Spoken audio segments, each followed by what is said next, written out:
आपण पाहताय महाधुरळा।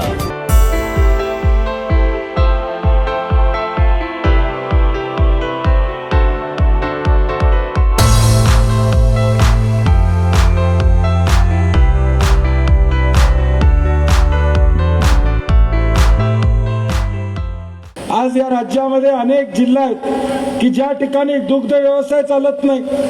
या शेतकऱ्यांना कर्ज घ्यायचं असेल तर सावकाराकडे कर्ज त्या ठिकाणी घ्यावं लागतं। जिल्हा मध्यवर्ती बँके अडचणीत आहेत, परंतु तुमचं आमचं नशीब चांगलं आहे की जो पाया या जिल्ह्यामध्ये सहकाराचा रोवला गेला, मग तो बँकेच्या माध्यमातून असेल, गोकुळच्या माध्यमातून असेल, सहकारी साखर कारखान्याच्या माध्यमातून असेल, आता कारखाने अडचणीत आले आहेत याची जाणीव आहे। मुश्रीफ साहेब, या वर्षी मला वाटतं 50% सुद्धा कारखाने चालू होतील का शंका आहे। राज्य शासनानं परवा एक बैठक झाली, अधिवेशनामध्ये प्रश्न मांडले, एक बैठक झाली, त्यामध्ये राज्य शासनानं सॉफ्ट लोन दिलं तरच या वर्षी कारखाने चालू होतील, नाहीतर कारखाने चालू होणार नाही।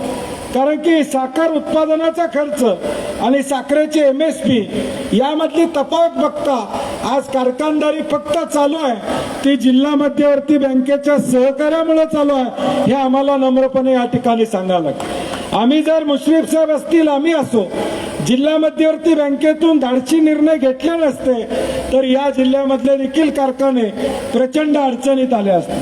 परंतु शेतकऱ्याची नाळ तुटेल आणि शेतकऱ्याच्या जीवनावर परिणाम होईल या दृष्टीने कारखाने चालू करण्याची भूमिका, त्याला अर्थसहाय्य करण्याची भूमिका बँकेच्या माध्यमातून आम्ही सगळ्यांनी सातत्याने घेतली। आणि म्हणून उद्याच्या भविष्य काळात देखील गोकुळचा आज आईस्क्रीमचा आपण या ठिकाणी काढला, आपण सगळ्यांनी आईस्क्रीम खाल्लं, चांगलं होतं का? जोरात सांगा। म्हणजे आज ट्रायल आपल्यावर झालेलं आहे, आम्ही ट्रायल आमच्यावर झालेलं आहे, पहिला आम्ही एकदा खाऊन बघितलेलं आहे, क्वालिटी चांगली आहे, त्यामुळं स्वामी खपवा नाही, नुसतं ओके म्हणचीला, स्वामी ओके म्हणा लागले, म्हणलं खपवा म्हणजे झालं।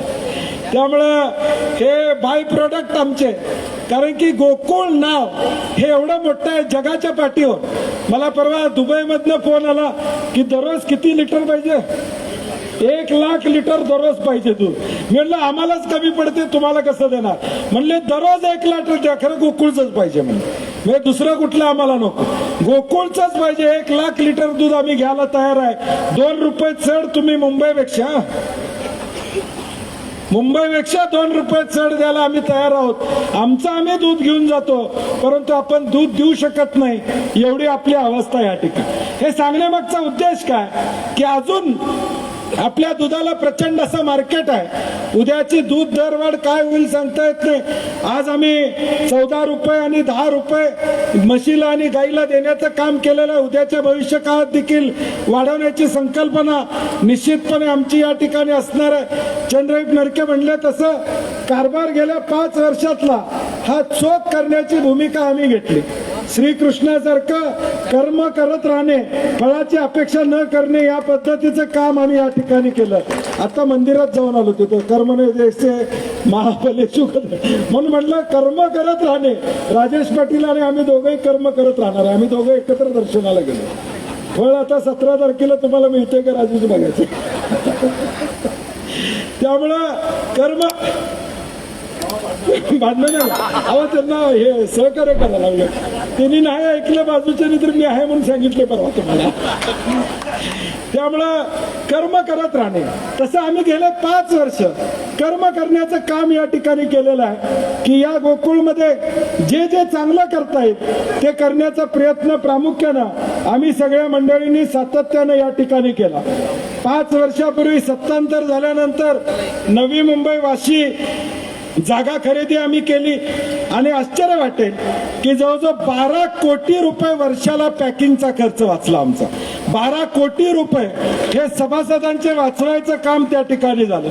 सोलापूर करमाळ्याला सौर ऊर्जेचा प्लांट टाकला, गोकुळचे 7 ते 8 कोटी रुपये लाईट बिलाचे त्या ठिकाणी वाचवायचं काम केलं। पशुखाद्याची विक्री ही जवळजवळ 17 ते 18 लाख त्या ठिकाणी स्लररी असेल, या सगळ्या गोष्टी या ठिकाणी केल्या. 17 ते 8 लाखाची विक्री या ठिकाणी झाली. संघाचा स्वमालकीचा पेट्रोल पंप पण काढला. मला वाटतं 31 कोटीपर्यंतची उलाढाल नरके साहेब त्या ठिकाणी संघाच्या पेट्रोल पंपावर त्या ठिकाणी झाली.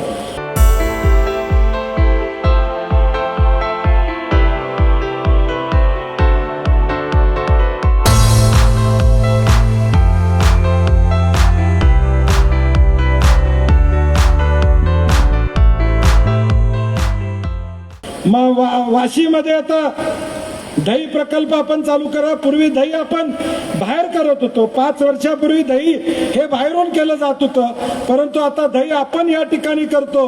त्यामुळे महिन्याला 25 लाख रुपये वाचवायचं काम त्या ठिकाणी आपण करतो. कागलचा पशुखाद्य कारखाना दरवर्षी 1 कोटी 1 लाखाची वीजच्या संदर्भातली भूमिका आपण त्या ठिकाणी घेतली. नाविन्यपूर्ण योजना कार्बन क्रेडिट 7,891 बायोगॅस युनिट कार्यान्वित केले. त्यातून 26 कोटी 22 लाख रुपये हे शेतकऱ्याला दूध उत्पादकाला अनुदान देण्याचं काम त्या ठिकाणी केलं.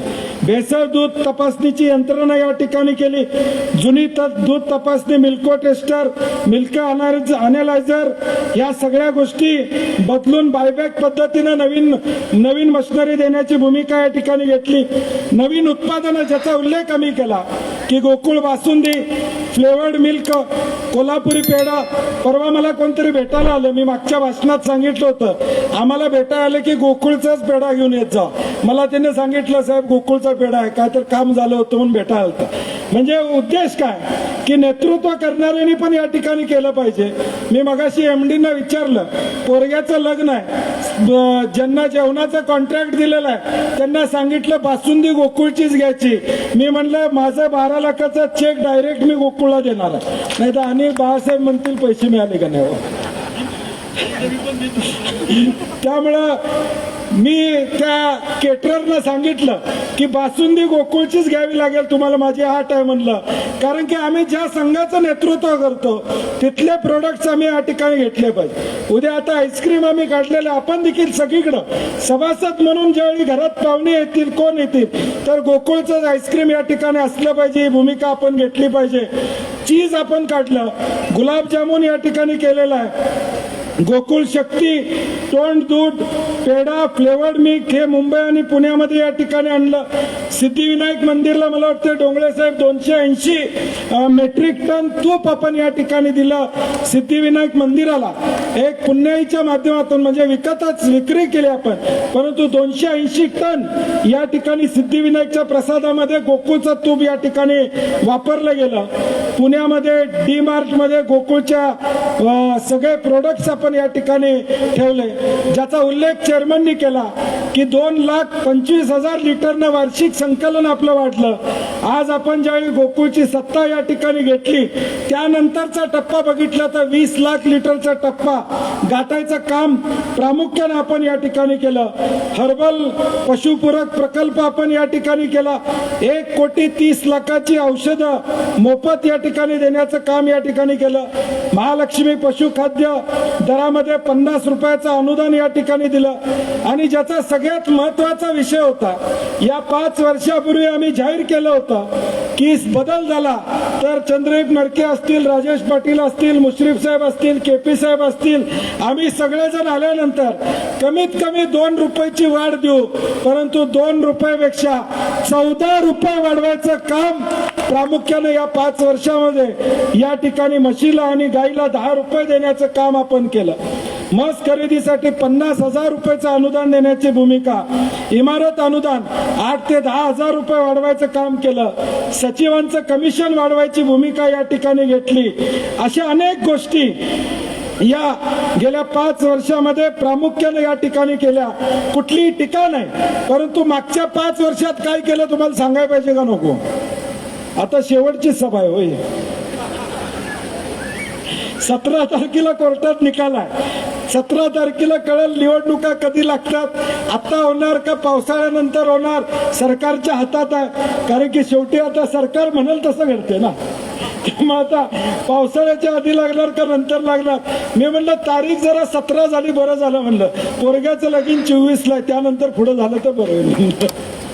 त्यामुळं निवडणुका आता लागणार आहेत, परंतु शेवटी आम्ही जे काय केले ते तुमच्या पुढे मांडणं हे आमचं कर्तव्य आहे की 5 वर्षापूर्वी ज्या विश्वासाने तुम्ही आम्हाला हे नेतृत्व दिलं त्या विश्वासाला सार्थक असं काम गेल्या 5 वर्षामध्ये प्रामाणिकपणे निस्वार्थीपणानं करण्याची भूमिका आम्ही असो, आमच्या सर्व संचालक मंडळाने या ठिकाणी केलेलं आहे.